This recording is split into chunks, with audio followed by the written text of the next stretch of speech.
Qué bueno que podamos estar juntos nuevamente como varones. ¿Sí? Vamos a ver un nuevo capítulo en la historia de Samuel, el liderazgo de Samuel en tiempos difíciles. Va a ser el título de hoy. Vamos a leer el primer libro de Samuel en el capítulo 4. Vamos a leer casi todo el capítulo, así que les invito que busquen primer libro de Samuel, capítulo 4, y vamos a ver cuáles eran estos tiempos difíciles que siempre llegan. Tiempos difíciles son necesarios a veces, aunque no nos gusten. Hay lecciones que solo se pueden aprender en las dificultades. Hay materias en la vida espiritual que no se aprenden en el aula, sino en el taller, dicen, ¿no? Y a veces son pruebas que Dios permite, pero a veces los tiempos difíciles vienen como consecuencia de malas decisiones. A veces son disciplinas o consecuencias de esas malas decisiones.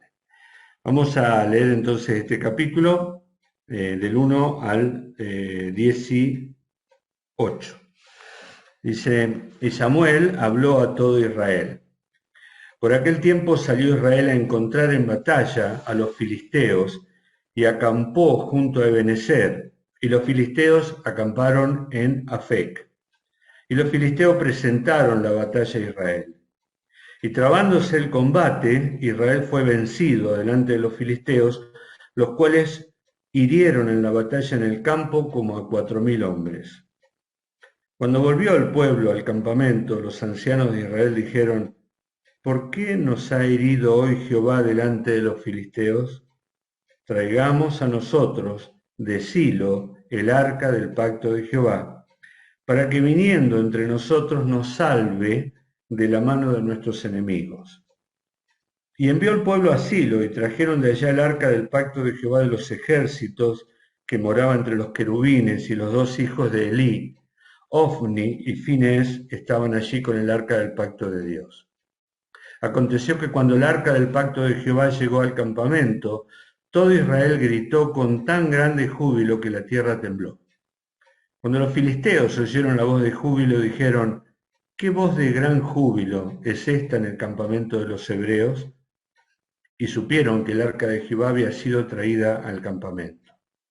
Y los filisteos tuvieron miedo, porque decían, ha venido Dios al campamento, y dijeron, ay de nosotros, pues antes de ahora no fue así. Ay de nosotros, ¿quién nos librará de la mano de estos dioses poderosos? Estos son los dioses que hirieron a Egipto con toda plaga en el desierto. Esforzaos, oh filisteos, y sed hombres para que no sirváis a los hebreos como ellos os han servido a vosotros. Sed hombres y pelead. Pelearon pues los filisteos, e Israel fue vencido. Y huyeron cada cual a su tienda, y fue hecho muy grande mortandad, pues cayeron de Israel 30.000 hombres de a pie. Y el arca de Dios fue tomada, y muertos los dos hijos de Elí, Ofni y Finés. Y corriendo a la batalla un hombre de Benjamín, llegó el mismo día a Silo, rotos sus vestidos y tierra sobre su cabeza. Y cuando llegó, he aquí que Elí estaba sentado en una silla, vigilando junto al camino, porque su corazón estaba temblando por causa del arca de Dios. Llegado pues aquel hombre a la ciudad y dadas las nuevas, toda la ciudad gritó. Cuando Elí oyó el estruendo de la gritería, dijo, ¿qué estruendo de alboroto es este? Y aquel hombre vino a prisa y dio las nuevas a Elí. Era ya Elí de edad de 98 años, y sus ojos se habían oscurecido, de modo que no podía ver. Dijo pues aquel hombre a Elí, yo vengo de la batalla, he escapado hoy del combate. Y Elí dijo, ¿qué ha acontecido, hijo mío?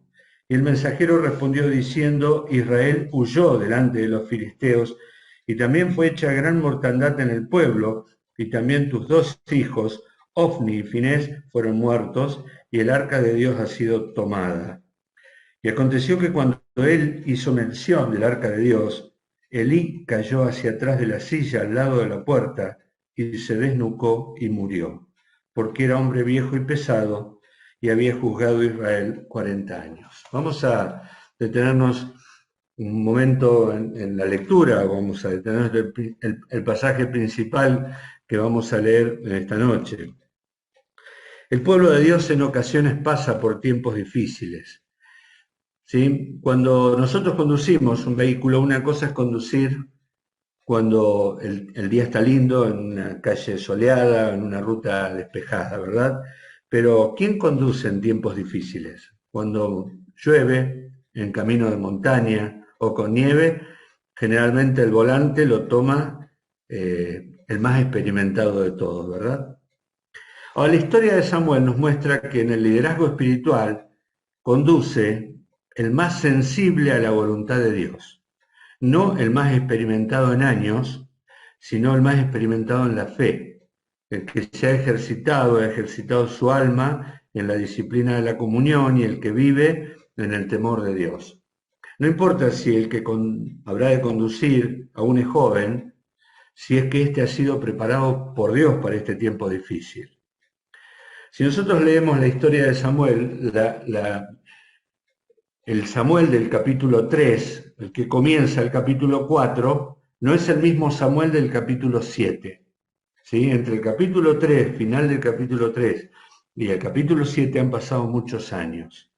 Seguramente este fue un tiempo de preparación para Samuel, para un ministerio muy difícil que le iba a tocar, que tenía por delante.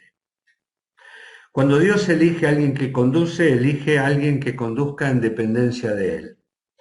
No importa si es un rey, no importa si es un juez o si es un padre de familia. El que conduce al pueblo de Dios debe estar sujeto a la cabeza que es el mismo Dios.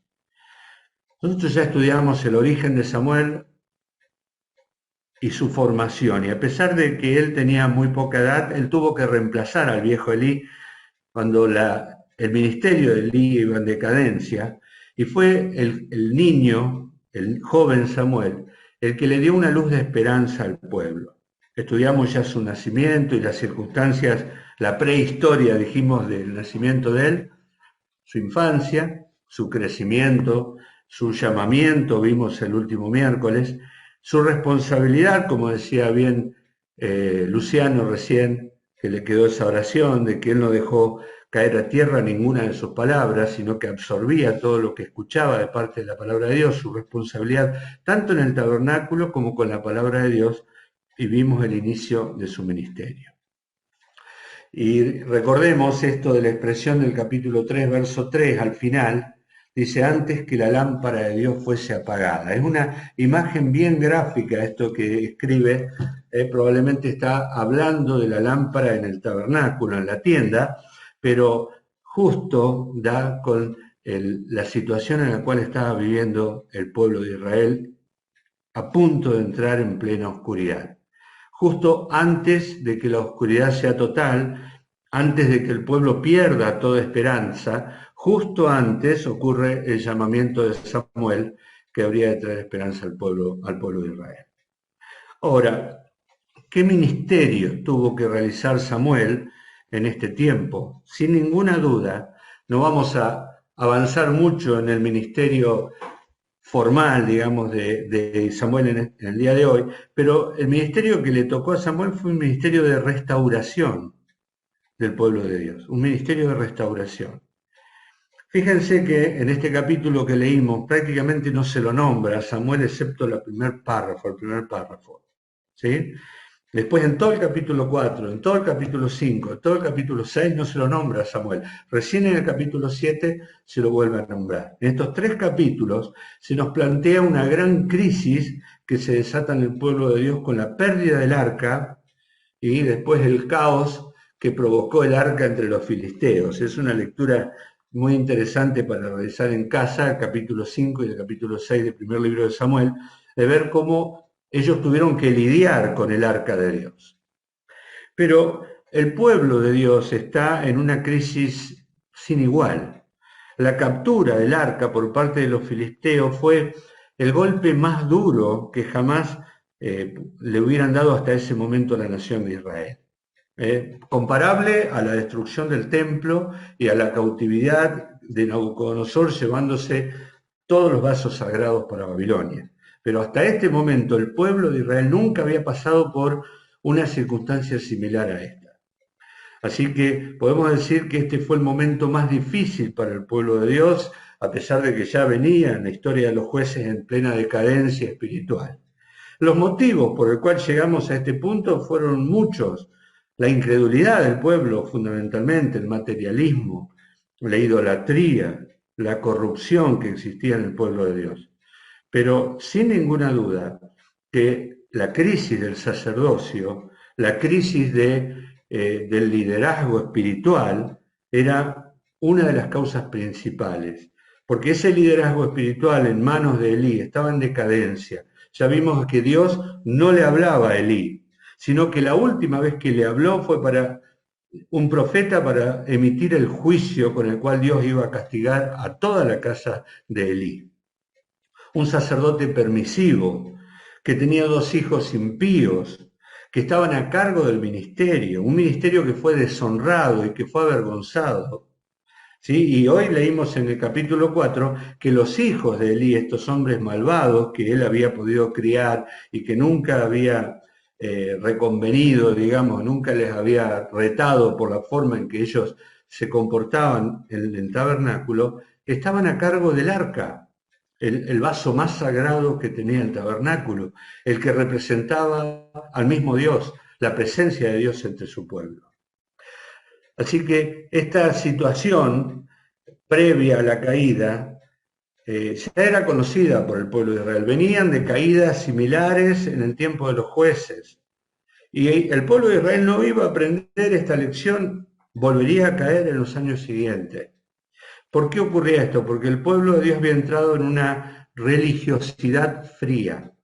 Ellos descansaban en una falsa confianza. Es muy similar a lo que ocurrió en el último tiempo con Jeremías. Jeremías le decía al pueblo de Dios, Dios va a destruir esta ciudad, Dios va a destruir el templo. Y ellos confiaban en el templo y no confiaban en Dios. Ellos creían que la ciudad de Jerusalén nunca iba a caer porque era la ciudad de Dios. Y el templo nunca iba a ser destruido porque era el templo de Salomón. Estos estaban confiando, descansaban en una falsa confianza porque ellos tenían el arca del pacto.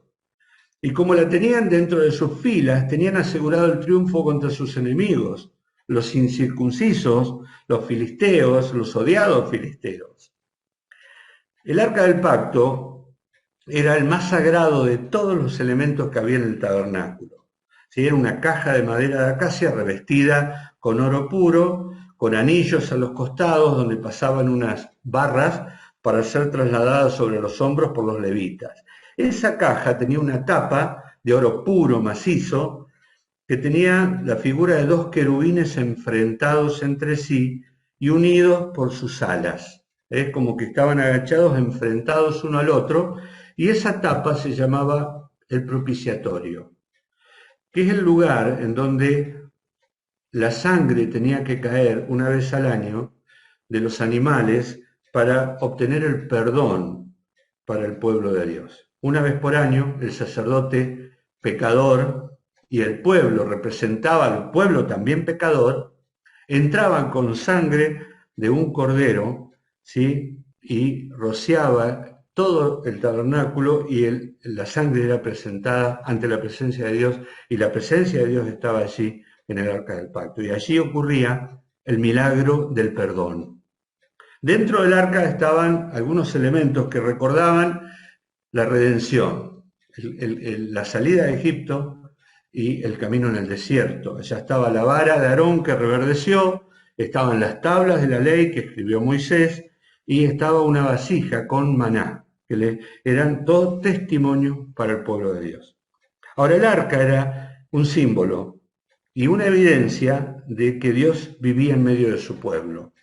Era el trono de Jehová en la tierra, era el lugar de la morada entre los hombres de Dios, el lugar donde Dios moraba entre un pueblo que él había escogido.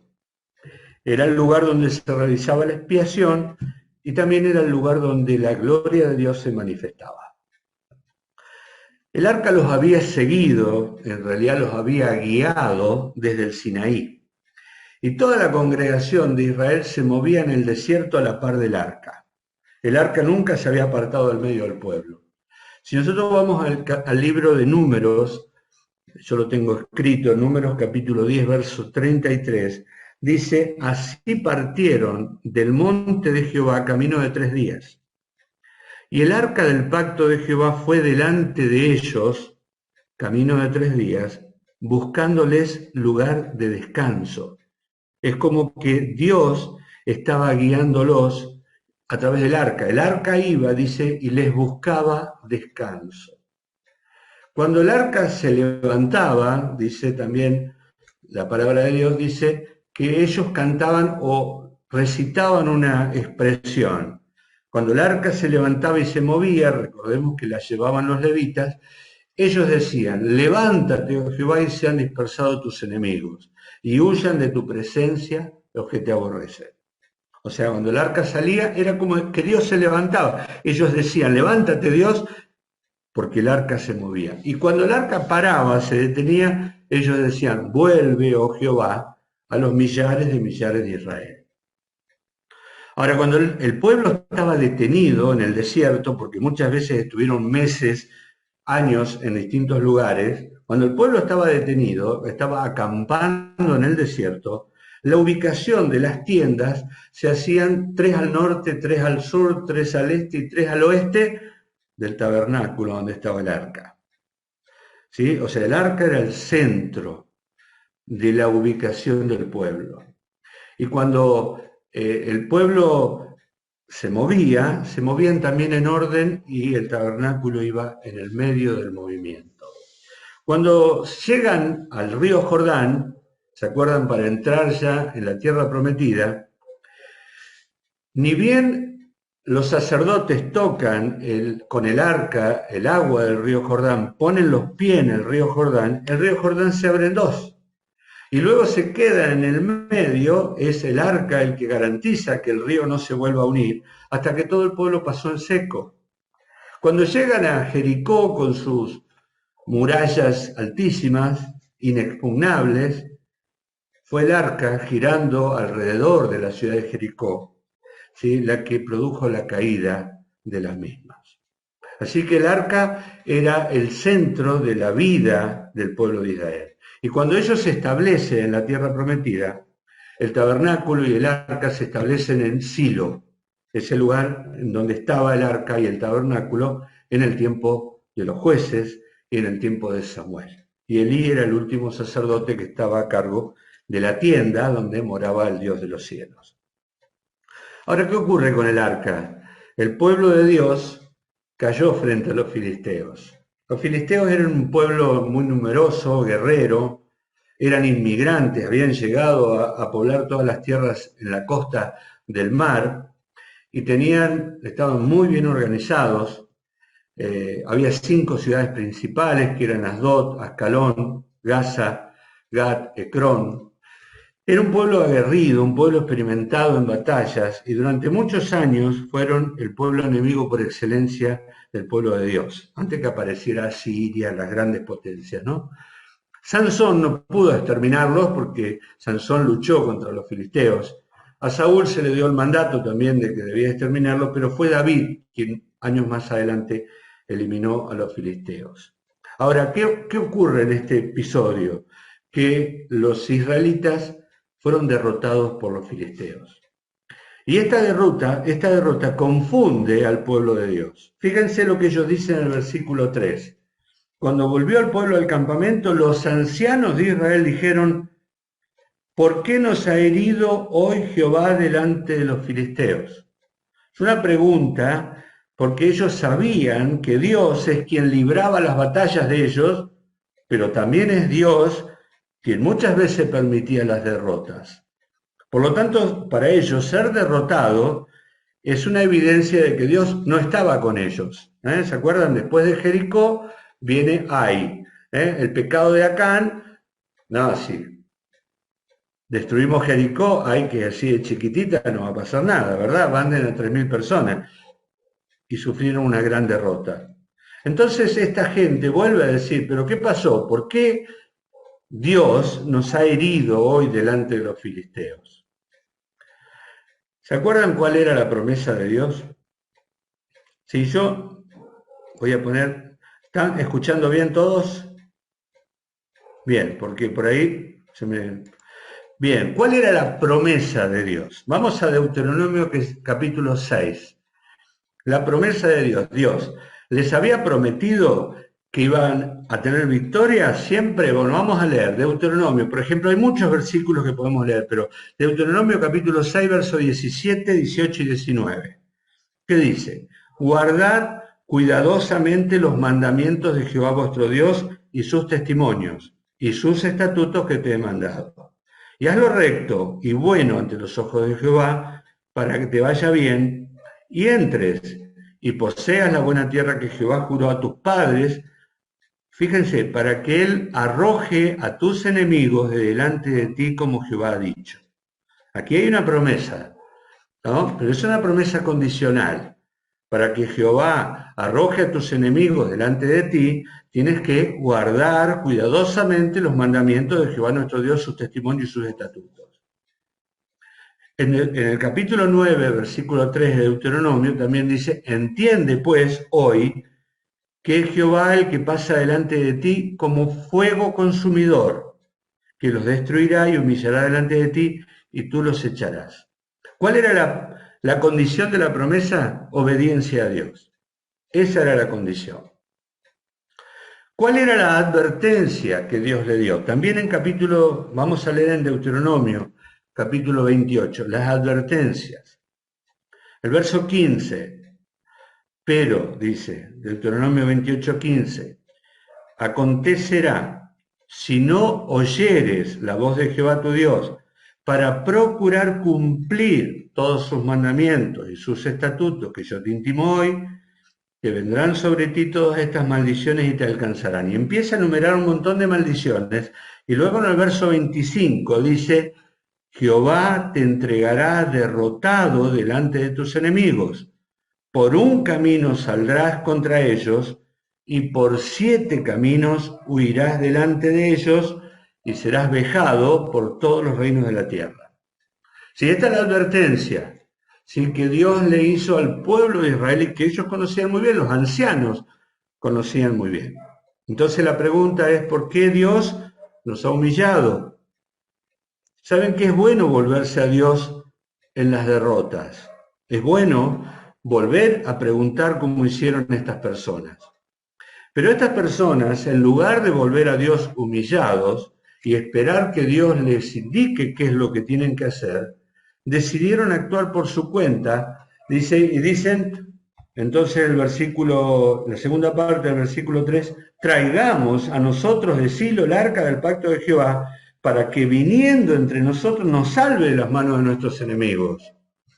Ellos deciden actuar por su cuenta y buscar el arca en su lugar de reposo y llevarlo al frente mismo de la batalla. Ellos se confundieron con el arca porque lo trataron como si fuera un amuleto de la suerte. Que los filisteos pensaran eso, porque en el versículo 8 vemos que los filisteos dijeron, uy, vino Jehová, es el Dios que los sacó de Egipto, estamos derrotados, esforcémonos, no queremos ser esclavos de ellos. Que los filisteos pensaran de esa manera, está bien, pero que el pueblo de Dios pensara que por tener el arca Dios los iba a ayudar cuando ellos estaban viviendo en desobediencia, era algo que no se podía pensar. Ahora que ellos estaban cayendo frente a sus enemigos, pensaron en el arca, el símbolo de la presencia de Dios, y pensaron que el arca los salvaría, que pensaron que el poder estaba en ella y que su sola presencia era señal de victoria. Vamos a escuchar el sonido. Israel fue responsable de pecado de presunción, que les produjo una falsa seguridad. El pueblo era pecador y Dios no le había dado un salvoconducto para que ellos vivieran como quisieran y que nunca les habría de pasar nada. Al contrario, Dios, como vimos, les había advertido que cuando ellos lo abandonaran, Dios los iba a abandonar a ellos. Los años previos a esta historia debería haberles servido de advertencia. Digamos, cada vez que el pueblo se alejaba de Dios, Dios los hacía caer en cautiverio, en vergüenza, y ellos clamaban y Dios les levantaba un libertador, un juez. Ellos ya debían haber sabido esto. Es bueno volverse a Dios cuando sufrimos una derrota, ¿verdad? Pero volvernos a Dios en arrepentimiento y confesión. Y no vemos estos elementos en la historia. Ellos volvieron a buscar el arca como si fuera un talismán de la suerte. Tuvieron fe en el arca, pero se olvidaron del Dios del arca. Demostraron una reverencia supersticiosa con el arca, pero no demostraron tener temor del Dios santo y vivo que habita en medio de un pueblo pecador, de labios mentirosos y de corazón frío. Pensaron que Dios pelearía esa batalla por ellos, pero Dios ya se había alejado hace tiempo y en realidad Dios decidió intervenir, pero en juicio, para vindicar su nombre en medio de su pueblo. El juicio no cayó sobre los filisteos, el juicio caería sobre el pueblo de Dios. ¿Sí? Y sería muy evidente el desastre porque el arca del pacto, el símbolo de la presencia de Dios, les iba a ser arrebatada. Y por muchos años, ¿sí? Por muchos años no estaría en el tabernáculo donde le correspondería estar. Es más, nunca más ese arca volvió al tabernáculo. Volvió al templo, perdón, sí, volvió a la tienda que levantó David y luego al templo que levantó Salomón. Sin ninguna duda que fue una clara demostración de que Dios había abandonado a su pueblo. El objeto de su fe les fue quitado para que ellos dejaran de ver que lo que necesitaban no era el arca, sino al Dios del arca. El pueblo fue derrotado y el arca fue tomado por sus enemigos. El pueblo de Dios volvió derrotado, confundido, humillado, avergonzado. Volvieron cabizbajos, cubiertos de ceniza, ¿sí? Llenos de dolor, llenos de vergüenza, porque tal como leíamos, el pueblo le dio la espalda a los enemigos. Fueron por un camino y salieron por 7 caminos distintos. Para colmo se quedan sin sacerdote, porque los 2 hijos de Elí mueren en la batalla y Elí muere al enterarse de la pérdida del arca. Desde el Sinaí el arca les estuvo acompañando y guiando y ya no la iban a tener más. Y muchos de esos judíos ya no la volverían a ver nunca más, porque muchos años después recién volvió el arca a estar dentro del pueblo.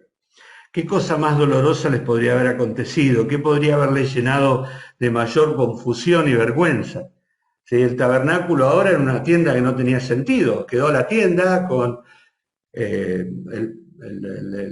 la mesa del pan, con el lavacro, con el altar del incienso, con ¿cómo se llama? El candelabro, pero no estaba el arca. Y el sacerdocio perdía la función más elevada que tenía, que era ingresar una vez al año a la misma presencia de Dios y rociar con sangre el propiciatorio para obtener perdón. Ahora el arca estaba en manos enemigas y el dolor del pueblo era muy grande. Ellos pensaron que podían manipular a Dios, que podían controlarlo, que podían usarlo como un amuleto contra la mala suerte. Vemos el juicio que cae sobre Elí, sobre su casa, tal cual como fue prometido, como fue profetizado, perdón, en el capítulo 2. ¿Sí?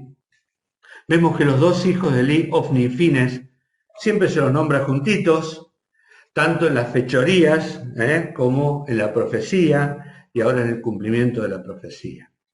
Y Elí, que estaba muy preocupado por el arca, cuando se enteró de las malas noticias también se desnucó al caer de la silla. Así terminó, podríamos decir, la historia terrenal del sacerdote juez que priorizó a sus hijos por encima del ministerio.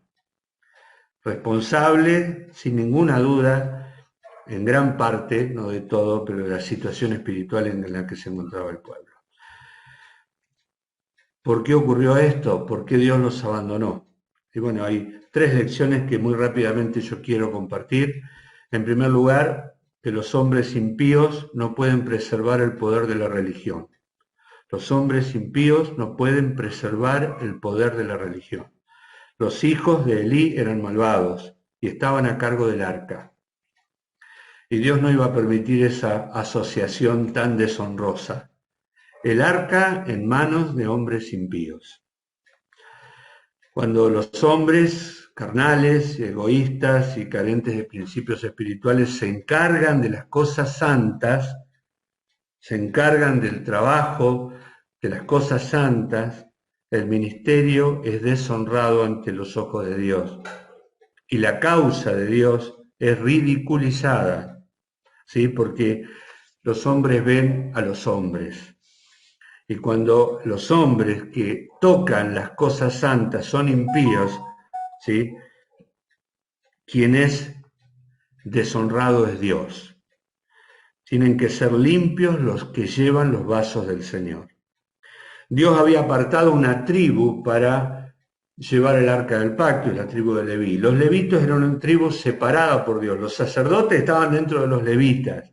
Los sacerdotes tenían vestiduras especiales, tenían rituales que cumplir que representaban esa santidad que Dios exige a todos los que sirven ante su presencia. Porque no cualquiera puede presentarse delante de Dios. No cualquiera puede entrar ante un Dios santísimo sin sufrir las consecuencias de su ira. Algunos años después, cuando David quiere llevar el arca del pacto, hay un muchacho que se llamaba Usa, que quiso proteger el arca, y Dios lo quemó en la presencia de todos. Los hijos de Aarón, cuando se presentaron, de Aarón, años antes, cuando se presentaron a rendir fuego extraño delante de Dios, fueron quemados por Dios en la presencia de Dios. Los mismos hijos de Elí nos recuerdan que Dios es fuego consumidor y que su ira es tan cierta como su amor. Muchas veces no nos damos cuenta y confundimos la paciencia de Dios con el amor. ¿No? Dios es amor y espera. Sí, es cierto. Y los pecadores muchas veces piensan que no van a enfrentar las consecuencias de tocar las cosas sagradas con manos sucias. Los hijos de Elí pasó mucho tiempo, no les pasó lo que Nadab, Abiú o lo que Usa. ¿Sí? Los hijos de Elí cometieron sus fechorías, sus hechos inicuos durante mucho tiempo ante la mirada complaciente de su padre. Y quizás ellos pensaron que nunca iba a llegar el juicio. Y se sentían quizás, en cierta manera, seguros, porque Dios no los destruyó en un momento, Dios los dejó. ¿Sí? Muchos creen que no van a tener consecuencias, pero las cosas sagradas son muy santas. El servicio a Dios es santo, las ofrendas son santas, el ministerio es santo. Y no le conviene a ninguna persona tener las manos sucias y tocar las cosas santas, porque tarde o temprano el juicio de Dios va a caer, porque Dios sigue siendo fuego consumidor, para aquellos sobre todo que menosprecian las cosas santas. El arca tenía poder en sí, era la presencia de Dios. Si nosotros vemos el capítulo 5, vamos a ver lo que pasó con el arca cuando es llevada al territorio filisteo. Y vamos a ver que los filisteos tuvieron que aprender lecciones muy duras por haber robado el arca del pacto. Dios les había permitido tener victoria sobre Israel por el pecado del pueblo, porque Dios quería disciplinar a Israel y que ellos estuvieran dispuestos a la restauración. Pero Dios no iba a permitir que los enemigos de Dios les fuera bien. Ellos tuvieron que devolver el arca, ¿sí? A pesar de haberse puesto contentos de no habérsela robado. Y la devuelven a un lugar que se llama Bet-Semes. Y los habitantes de Bet-Semes eran hebreos, pero les fue mal también a los habitantes de Bet-Semes, porque dice que miraron adentro del arca y murieron miles de ellos por haber mirado dentro del arca. Ahora ellos eran hebreos, ellos tendrían que haber sabido qué significaba el arca. Y esa acción temeraria significó la muerte de miles de personas como castigo por parte de Dios. Se la sacaron de encima rápidamente. Los filisteos se la sacaron de encima y los de Bet-Semes se la sacaron de encima, porque ellos sufrieron las consecuencias por su falta de temor de Dios. En cambio, los que la recibieron, los de Kiriat Jearim, ellos recibieron el arca y se prepararon para tenerla y santificaron a una familia y a una persona para que guarde el arca. Mi pregunta para todos nosotros es si Dios habrá cambiado su santidad. Si esto hoy será diferente, porque estamos en el periodo de la gracia. Yo creo que no. Dios sigue siendo un Dios santo y Dios sigue tratando las cosas de la misma manera. Los hombres impíos no pueden tocar las cosas santas. Los hombres con manos sucias no deben tocar las cosas santas porque corren peligro. La segunda cosa es que Dios no protege las formas si el espíritu se ha ido. Un plato vacío difícilmente pueda satisfacer a alguien que tiene hambre. Y en este caso ni a Dios ni a los hombres. Y yo pensaba mucho en esto porque el espíritu de los fariseos siempre está dispuesto a luchar por lo externo y lo formal, y no por lo interno, por lo espiritual, por lo eterno. El pueblo de Dios confió en el arca y confundió el símbolo de la presencia de Dios con la presencia real de Dios. Si Dios estaba con ellos, había promesa de victoria, pero Dios ya los había abandonado. La profesión hueca, fría y vacía siempre es una posibilidad y siempre es un peligro latente en el ministerio y en el liderazgo. Hacer las cosas, quedarte con lo de afuera. Muchas veces perdemos el contenido para quedarnos con lo externo. Confiamos en lo que sabemos, en lo que tenemos, en lo que hemos logrado, en la ritualidad, en las formas, pero perdimos el fuego de la relación íntima con el Señor. Oramos en público, aparentamos espiritualidad, nos comportamos como siempre o como se espera que nos comportemos, pero sabemos que allí en el interior muchas veces hay frío y hay una relación distante con el Señor, ¿sí?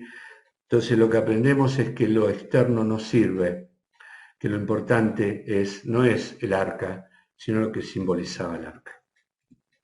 Y la tercera cosa que aprendemos de esto es que el pecado siempre lleva a la derrota y a la vergüenza.